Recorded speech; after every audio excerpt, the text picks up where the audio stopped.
Okay. I don't know why Zoom started now. Well, I do know why Zoom, but I don't know why they didn't do it before, really. So, nice and easy, and just giving yourself plenty of time for settling in.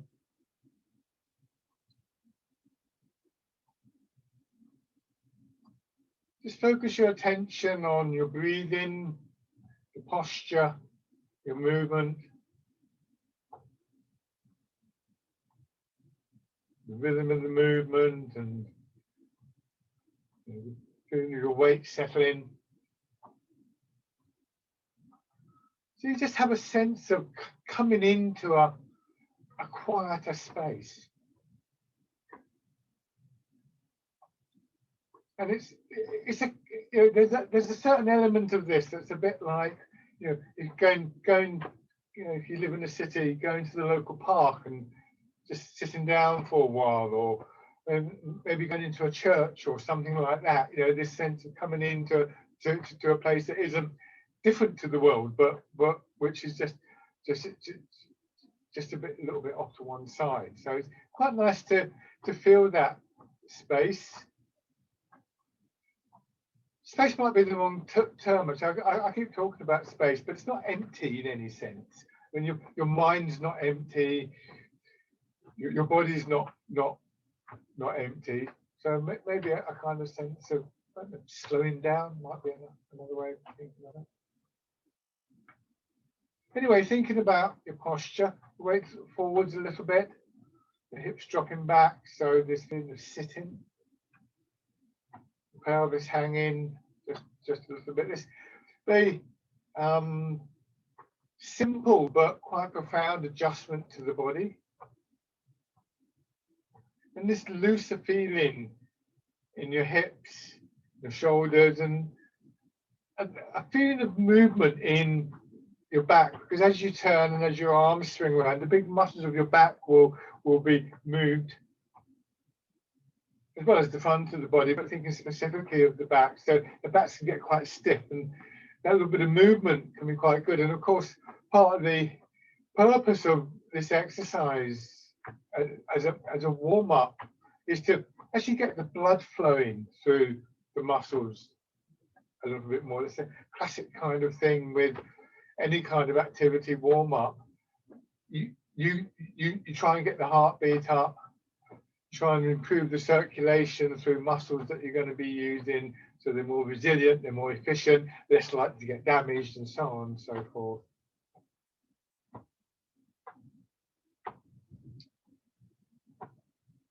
And it's sometimes said that if you go to certain types of classes, there'll be quite an energetic warm up. You get out of breath and things like that.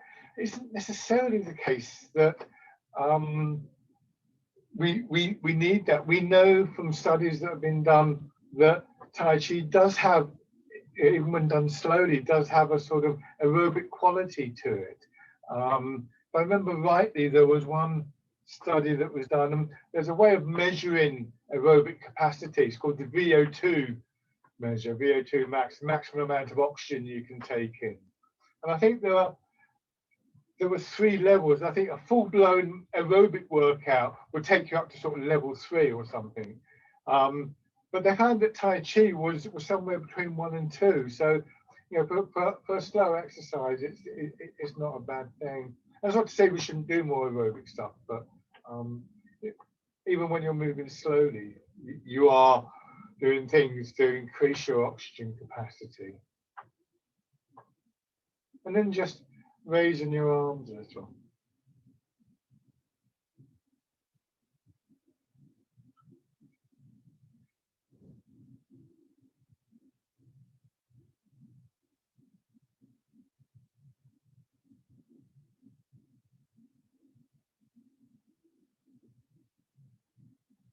And just shake hands.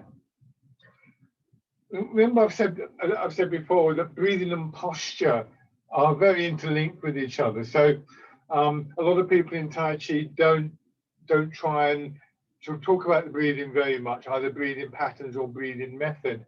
Some do though. So there's a kind of split there. So I sometimes will offer people some ideas about the breath, but always bear in mind that we shouldn't impose something on the breath. Grandmaster Chen Xiaowang says that your breathing should match your posture.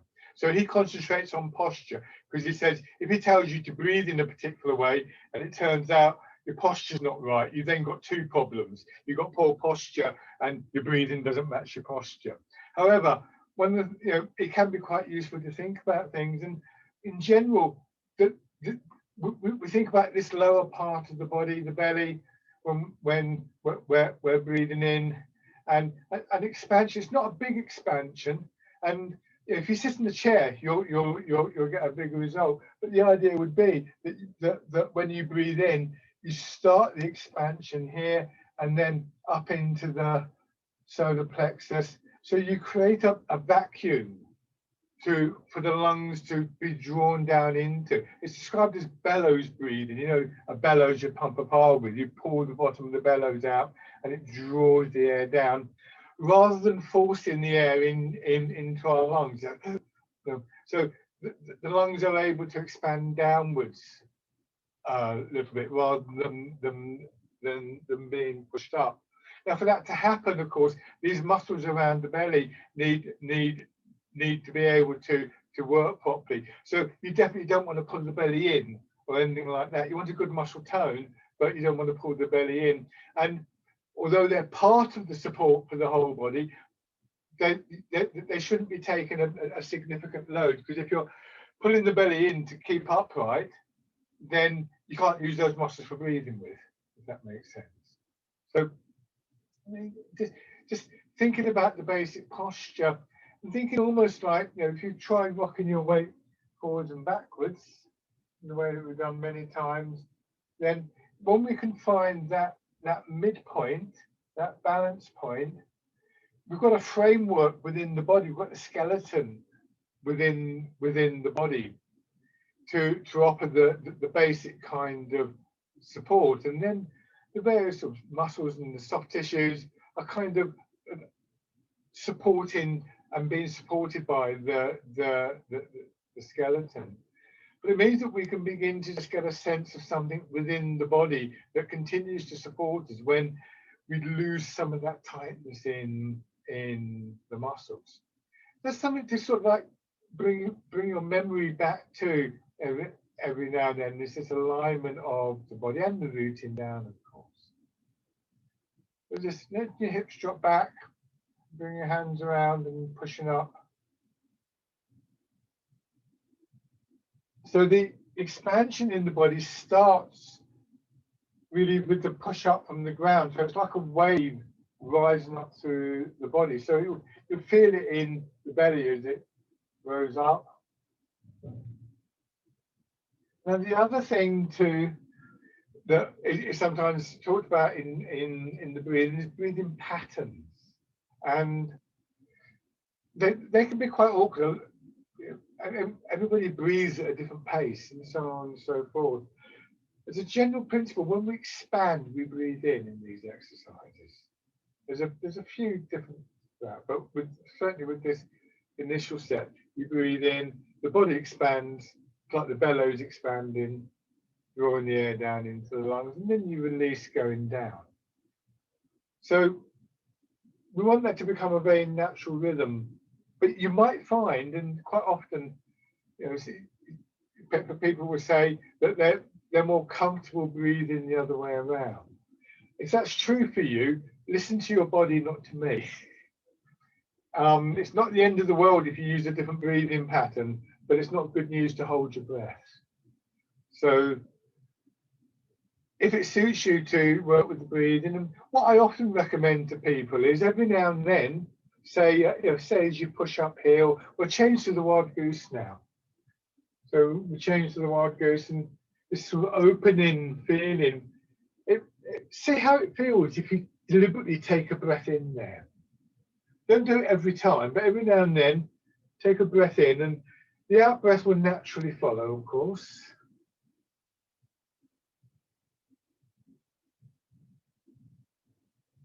And as I say, don't try and do it every time, but what I find I do with the breathing is every now and then I check in with it.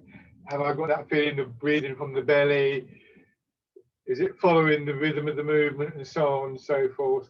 And it's generally okay. What happens in between, I'm not saying it's not important, but you know, if it does slip a little bit, so long as I'm comfortable, I'm fine with that. I can bring the breath back, but I'm not going to force it to stick with a particular rhythm. And then parting the clouds. And you may find a particular exercise works well for you. So for me, the wild goose works well to work with your breath. You may find some exercises not quite so useful. Circling palms, I think, is one where the breathing is quite a long breath cycle, so it doesn't always work there. But again, parting the clouds here might be a good one.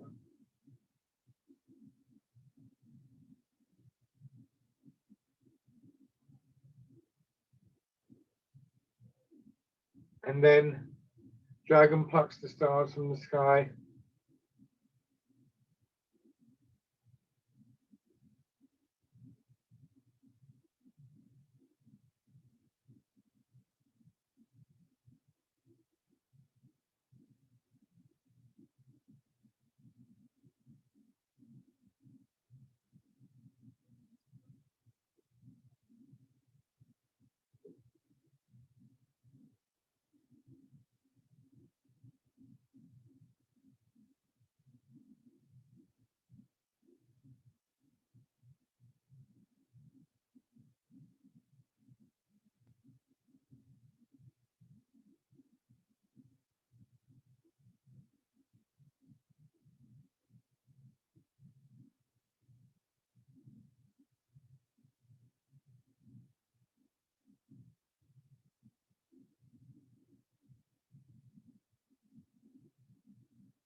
One more time on each side.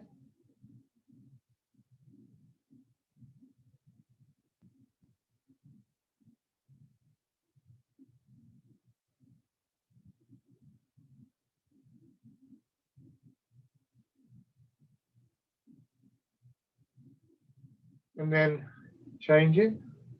One thing I should say about it, if you are trying to follow a breathing pattern, match the speed of your movement to a comfortable pace for your breathing, not the other way around. Don't try and force your breath into a particular pace.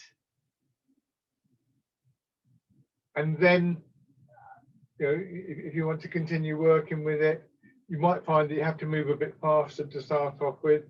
But over a period of time, you'll find that both will slow down together without it being a strain. But again, you know, you might not feel at all comfortable working with the breath. That's fine, because as your movement takes off and as your posture improves, your body does know how to breathe. So, like a lot of things in Tai Chi, rather than trying to make something happen, the term that we use is that we cultivate things. So, you know, if you're trying to grow a plant, you don't make the plant grow. You just make sure that the things that might stop it growing, like running out of water or getting choked by reeds, don't actually happen.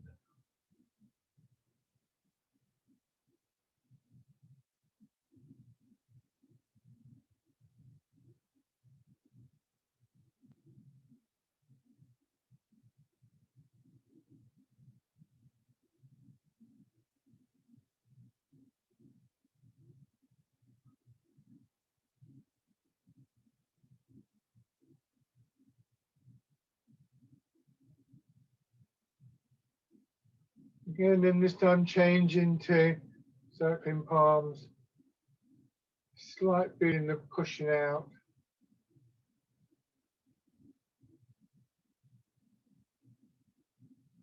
So imagine you're on an old building with a kind of stone archway for its door.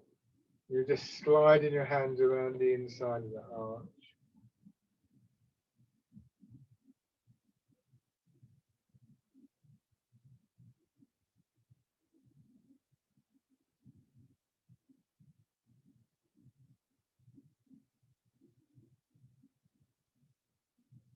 And then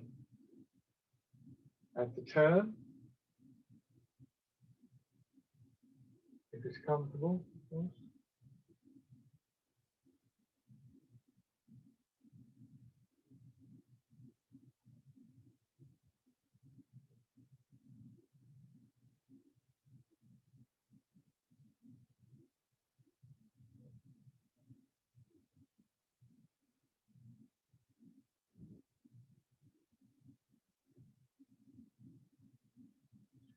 And switch sides.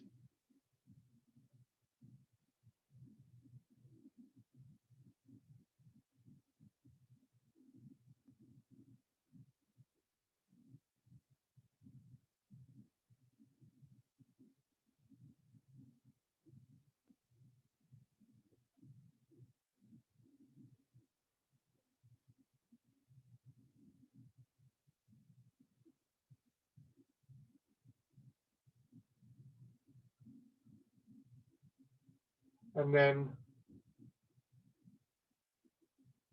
add in the turn.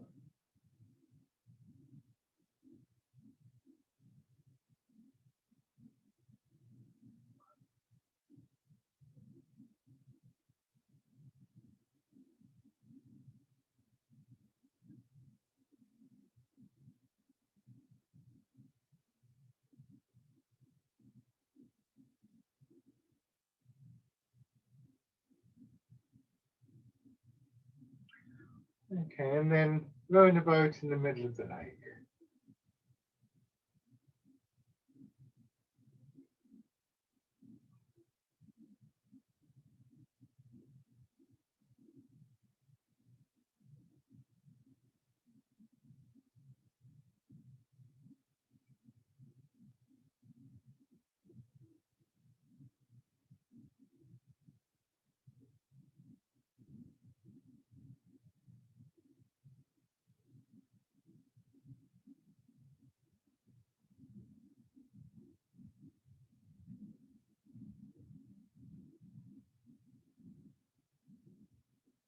One more time.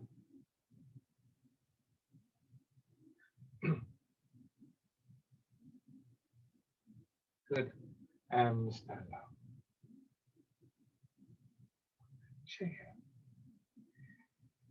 One more thing I would say about the breath and our posture in general, we carry a great many misconceptions with us, and mostly we've kind of there's almost cultural assumptions about how we stand, and in particular about how we breathe. And I often say to people, some of you would have heard me say this before in regard to the breath, but you know, if you're in a crowded room, if you can remember being in a crowded room, I know it's not that common, but it'll come back, and somebody's trying to get past you, they'll go, oh, can you breathe in?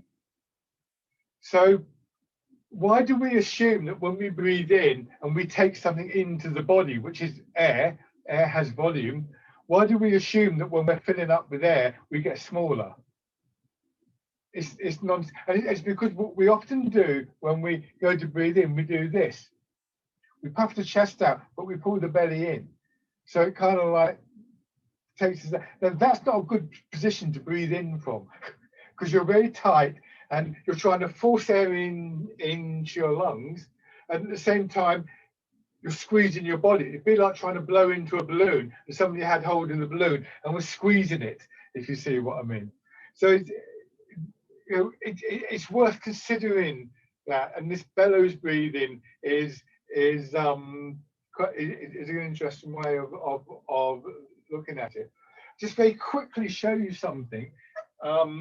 I don't want you to do this, but one way to develop that is in a chair. You sit back, and now your back's supported. You put your hands on your belly, and you just very gently push the belly out a little bit. And then after a while, you go up to the solar plexus, and you do that. And only do a few of those at any one time, because it's quite strong. But it just reminds the body to use these muscles here for the in-breath. It's not a big movement, but okay. So have these ideas in the back of your mind and begin to just transfer your weight.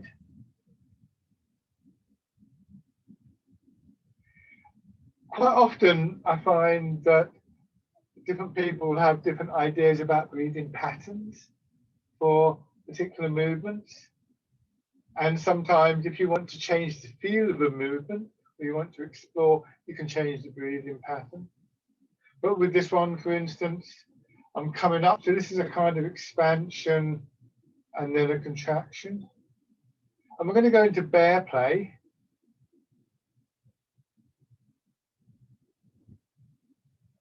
So that'll be in breath and then out breath. In breath and then out.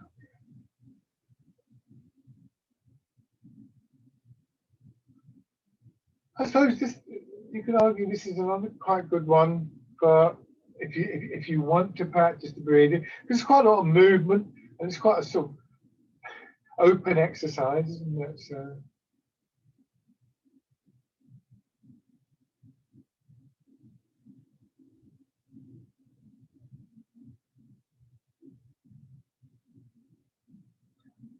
it should be soft, and that softer quality of movement that we employ in Tai Chi can take its lead from a softer breathing pattern.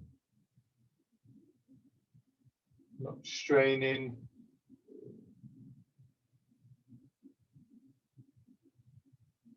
Just allowing really all the internal processes, circulation and digestion and so on and so forth, as well as the breathing, space for movement. So never moving so far that you feel that tightening in the body.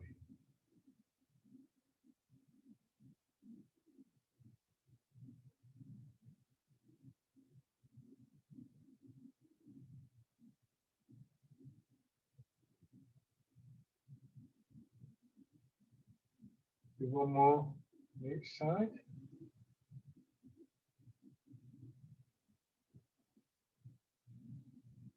Get to here and then turn your body out and hitting the ball in front of the shoulder.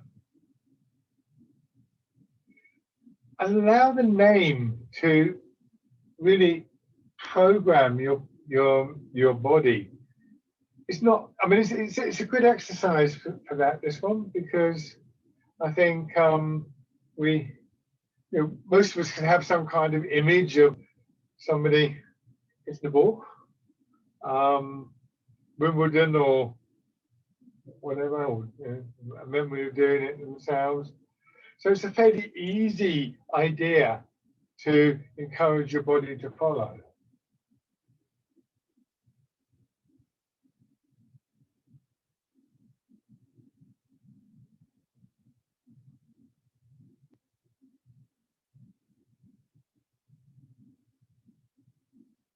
Be aware that when you do this, there's a slight pull here when the hand comes up. And it's really important that if I go to here, that feels quite comfortable. But as soon as I go to here, I can now feel that tightening, and that's pulling my posture out.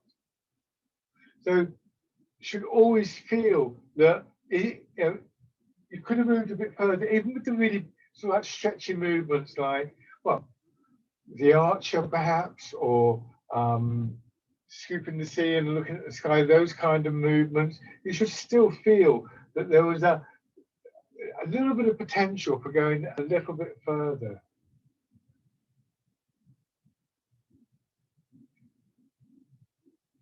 And then we're going to go into cow gazes at the moon. So there's both arms. And this is one of those more stretchy ones, isn't it? Now with this one, going back to the breathing, to be honest, I would just use whatever breathing you feel naturally, because it can be an exercise that begins to sort of really squeeze on the body, and you don't want the additional sort of factor of your breath getting in the way.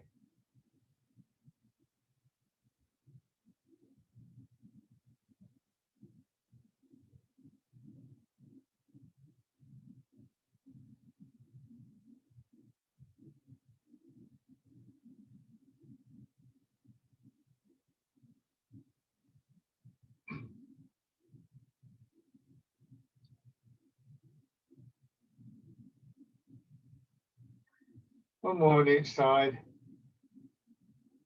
And then as you come back, get your feet back into the position. They would have shuffled around a bit there. Turn your hands palm in.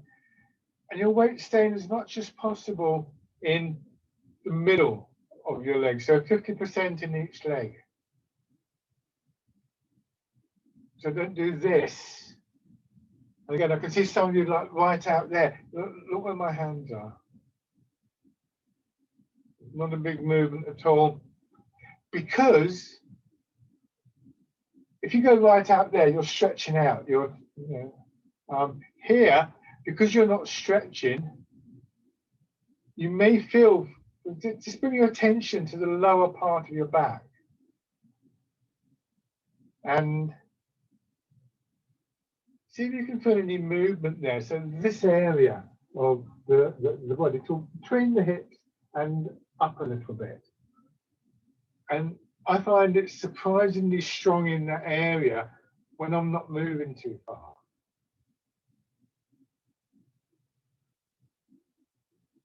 And then going back the other way.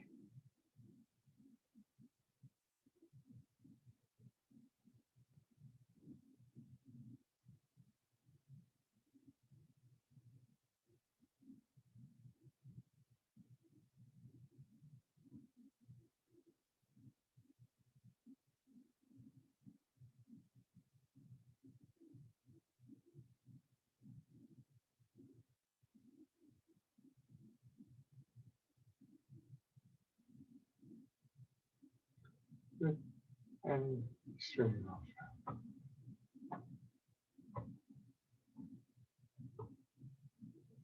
There's an interesting example where a smaller movement actually goes deeper in the body. If I'm right out here, I mean, it'd be quite nice to make these big movements, if you see what I mean. But here, I'm feeling it mostly in the upper part of my body. Whereas if I do this, I can really feel it in the back. And then, if you want to move further, you gradually make it a bigger and bigger movement, making sure that you don't lose touch with those with those lower movements. So it's a case of building the movement up from the inside. Let's do swimming dragon. So as always, if you're more comfortable with your feet apart, that's fine. Just be careful of your knees either way. This is quite difficult. You're kind of wobbling around. So it's not this standing to attention. Even with my feet together, can you see? There's that little dropping down there. It's more difficult in this position. You really have to sort of like loosen up in the tail of the spine, that area, and then just side to side.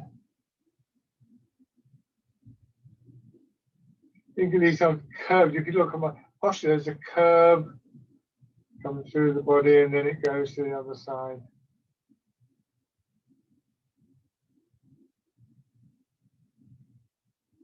When you do this, think about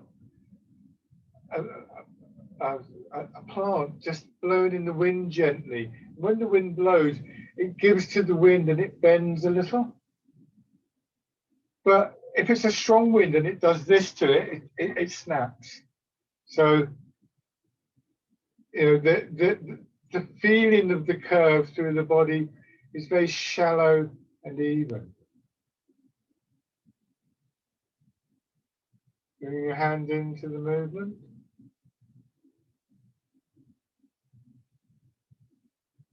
Remember that. Basically, imagine these three circular regions: the belly, chest, solar plexus, shoulders, and head. Well, head really for this exercise. And then drop down a little bit further. That's the first circle coming in between the bottom circle and the middle one, and then over the top of the middle circle and below top one, over the top of your head, and back down. Swimming dragon.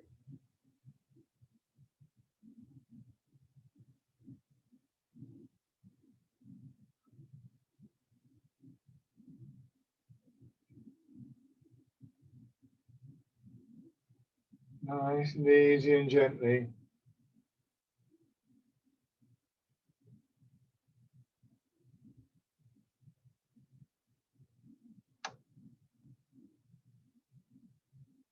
Remember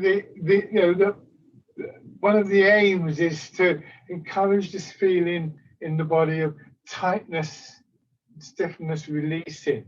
So if it's making you tense up, there's something going wrong somewhere in the movement. Maybe you're moving too far. Maybe with this particular one, you need to just take a wider stance. Maybe you need to take a rest. Now reversing the movement.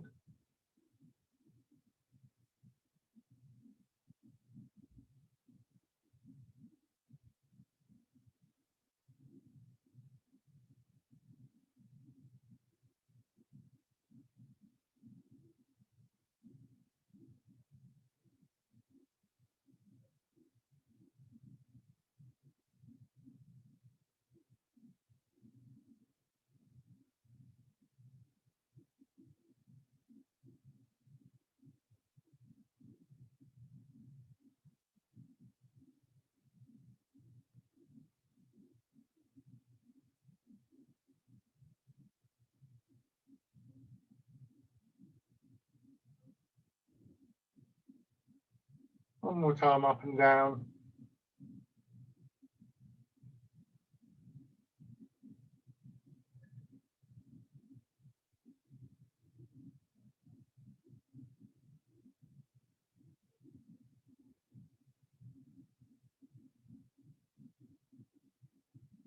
Good. And shake out. Let's change the stance. So one foot slightly turned out, stepping forward with the other foot, hip width about the same in length, maybe a little bit longer. It will get longer quite naturally as you get more comfortable in this seated position, transferring the weight.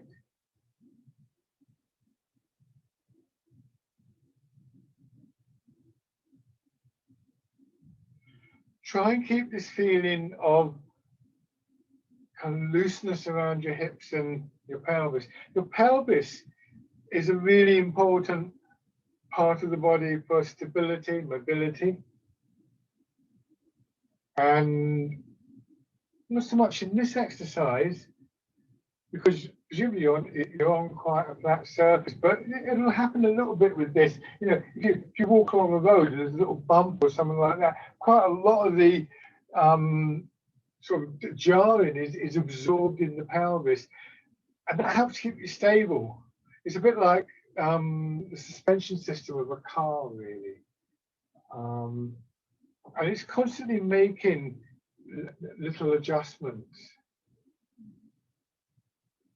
And they're very fine motor movements. And they're the kind of movements that, as we get older, we're inclined to lose if we don't use them. It's this phase, use it or lose it. So these little movements will actually help to ensure that those areas of the body stay active. And that's really important. So raise your toes and your heel. Swimming dragon is good for that, the one we've just done. Bear play, I think, is good for that as well. Those kind of rolling, swinging movements in the hips.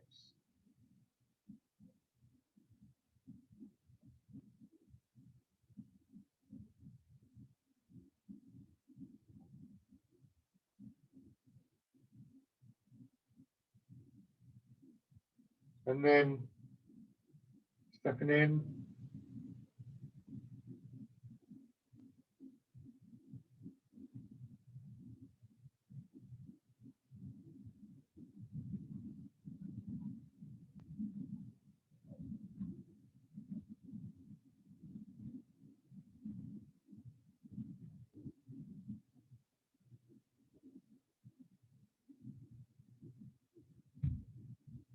And then on the other side.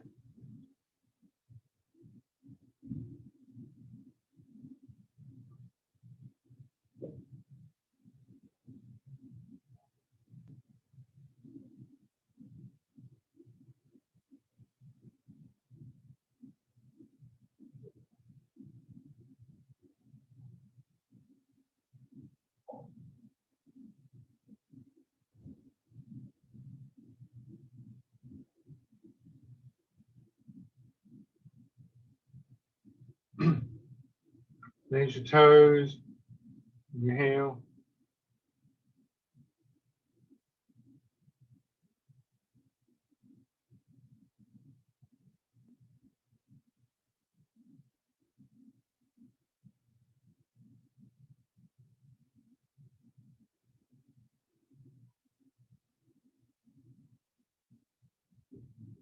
And stepping in.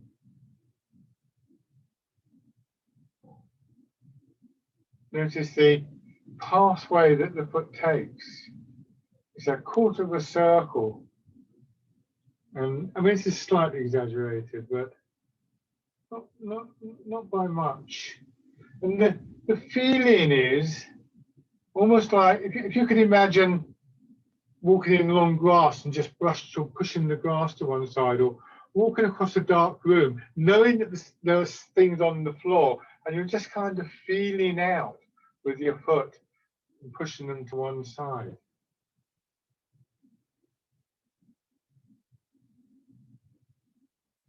So quite a lot of attention is in your moving foot.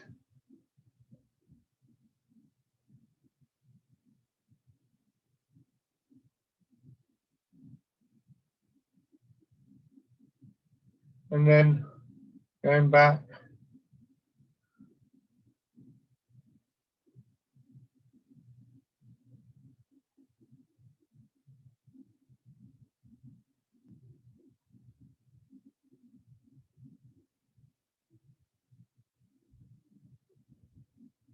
And bringing your feet back.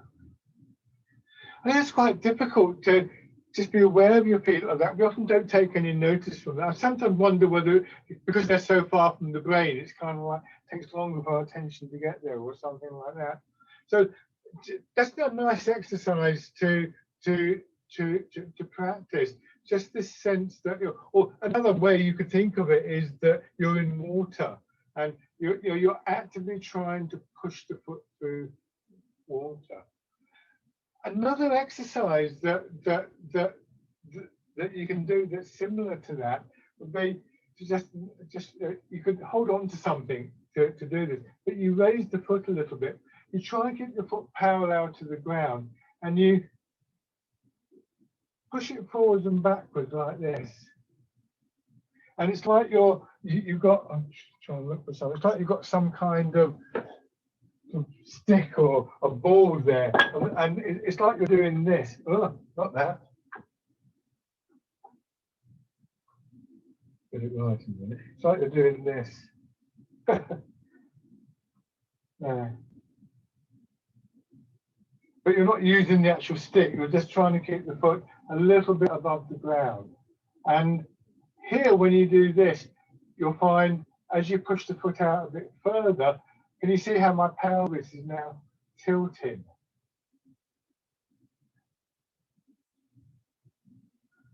So to get a slightly longer step, in the stepping we've just been doing, the pelvis stays level. But for that slightly longer step, you need to think about, again, these little movements in the pelvis to help you. And again, this is exaggerated, but it's quite a nice exercise. As I say, it's best to hold on to something. Foot on the other side. It's quite difficult to keep your foot just above the ground.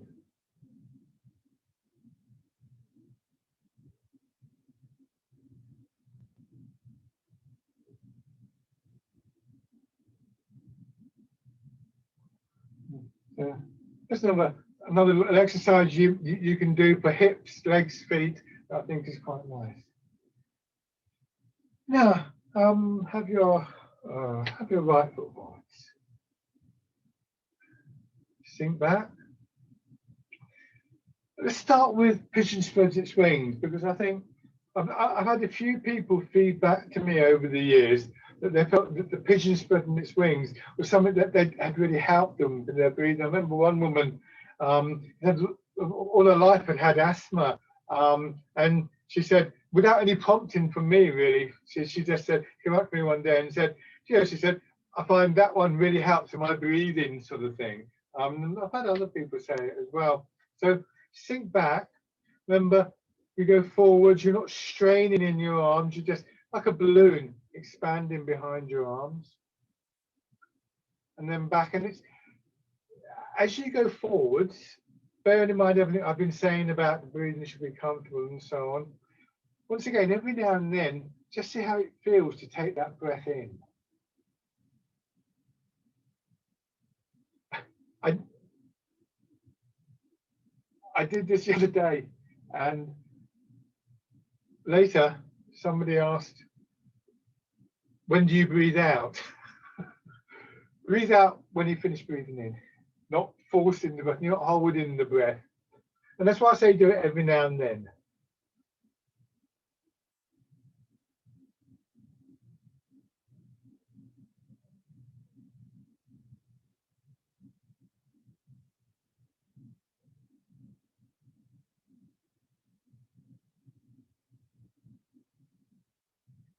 One more time. And then fisherman cast the net. For this one and for pushing a wave, the breathing works slightly differently. Remember I said about the bellows action. And if you think of your trunk as the bellows, then here you breathe in, and it's almost as though you could almost imagine you're breathing out behind your arms, blowing them forwards.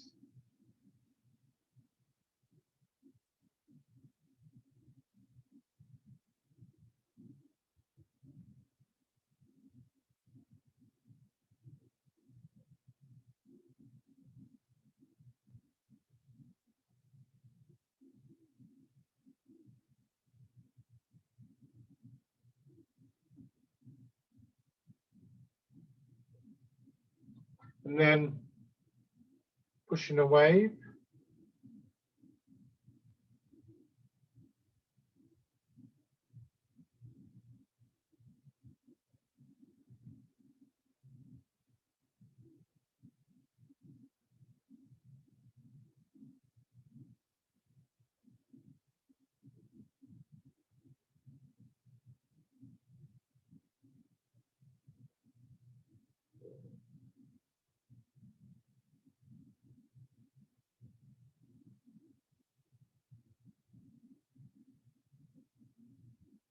And then repulse the monkey. So you sink back, the hand above the front leg remains in place.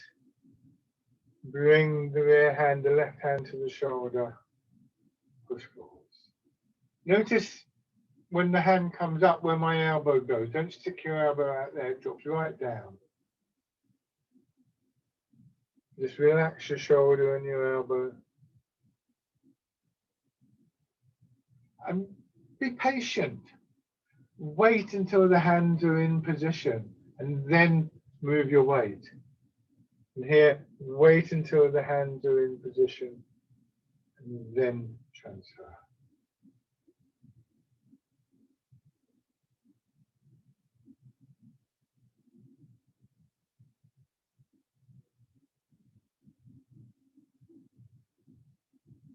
Now this time, go forwards, raise your back heel. When you go back, don't go too far, raise your front toe. So don't look behind, we'll see why in a moment, because what we're going to add to this is you raise your back heel and you step in. And then you feel back with your foot in the way that we did before. You make sure it goes on the ground and you move your weight back. Get to here, bring the front foot in. Make sure the foot goes down onto the ground properly before you try to transfer your weight.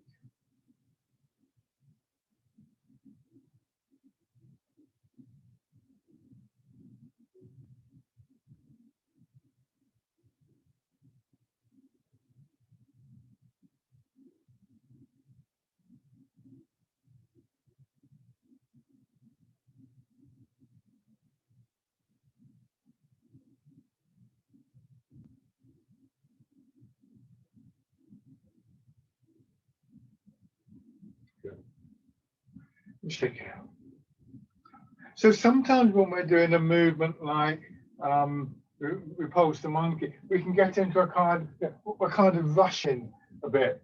So that part of the outcome of doing the stepping is that you have to settle down just that little bit more. And there's this sort of slight pause. It's like if you throw a ball up in the air, it goes up, and it doesn't.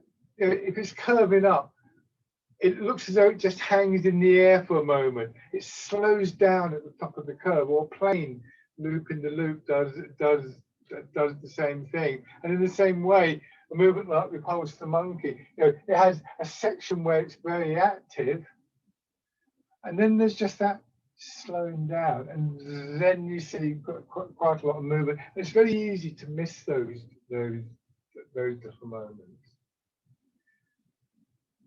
Okay, let's start again on the other side. And ideally, we would feel with all of these movements, as the weight transfers and reaches whichever leg it's moving into, there's just a moment where we allow the weight to settle through the leg. And I think going back to what I was saying at the start of the class, this sense of coming into a quieter space is reinforced by this awareness of these moments of the movement dying down a little bit. And it's hard to describe. I think it's very beneficial to just notice those points, to take that time.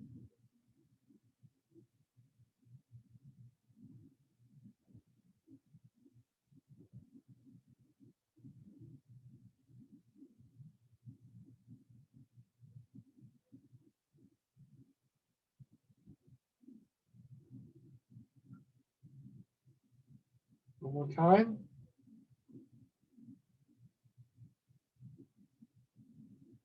And then changing.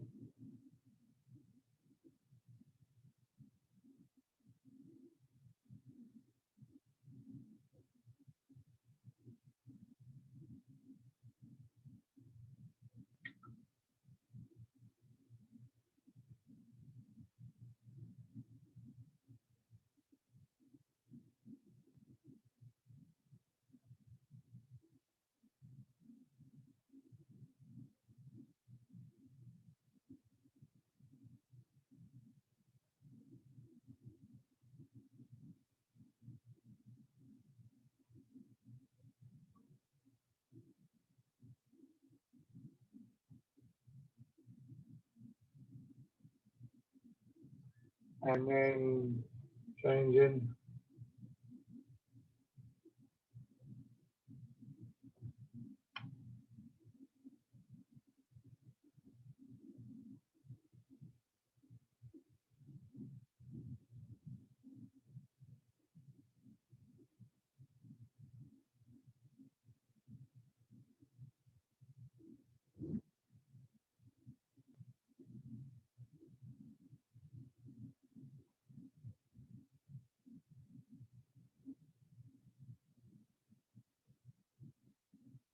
And changing.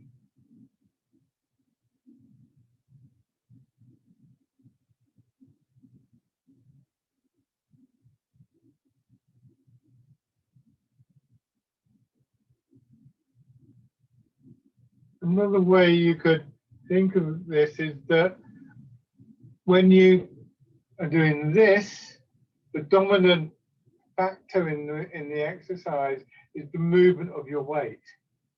The center turns a little bit, but here the center turns more, but your weight stays in more or less the same place.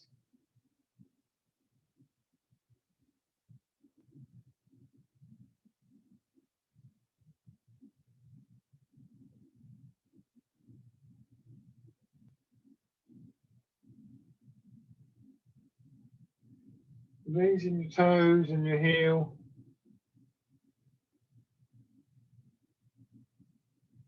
You may find, I do certainly, that the fact that you're turning actually really helps to move your foot. Here, my hip is coming forward, so it's kind of pulling the heel up a bit for me. And then so we get into the step in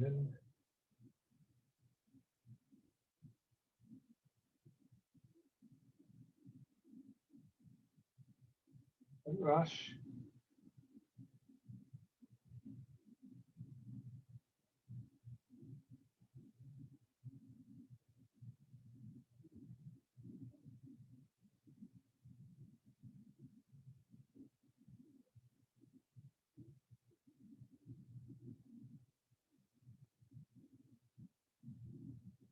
And shake out. So when we see an exercise like that, some people say, I can't coordinate my arms and my legs. But watch. Let me get this going. So here, I step back, I move my weight back, and then as I turn, the turn does two things. It moves my upper body. I realize the turn's already started. I was talking about the dominant thing, but it also raises my toes and brings my foot in. I don't need to coordinate because this part of the body is connected to everything. So I step forwards. As the turn takes hold, it raises my heel and brings my foot in. It's not two different things happening at the same time. It's one movement.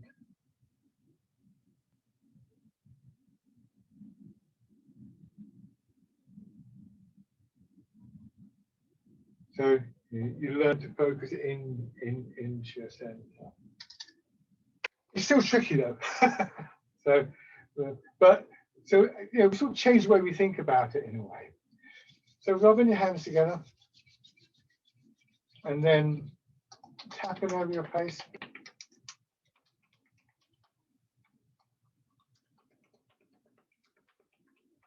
Over your head and neck.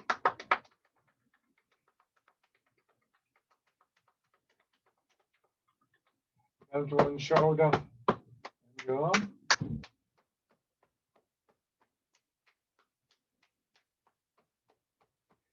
The other side.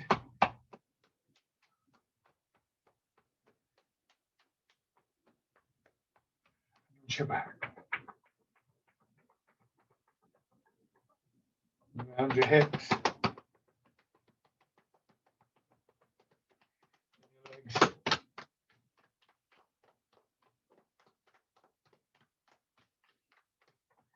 Light on your belly. And a little bit stronger on the upper part of your chest. So as always, when I think of those pauses, as I described them, I think of the opening lines of the poem by W.H. Davis, which goes, "What is this world you're full of care? We have no time to stand and stare." I think it's very Tai Chi. Again, it's this place that we come into. So before we end, we sort of focus on that with this exercise: embrace the tiger, return to the mountain. And just that sense of giving yourself time and space to settle,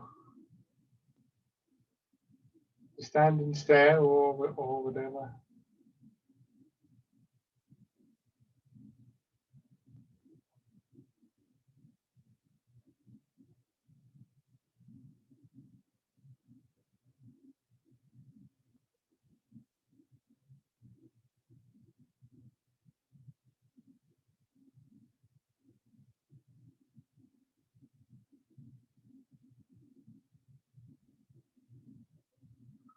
One more round.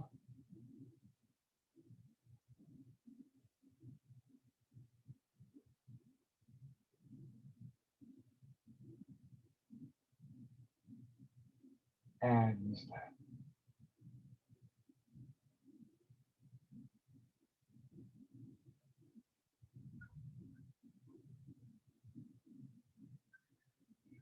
Lovely. Check out. Thank you very much, everybody.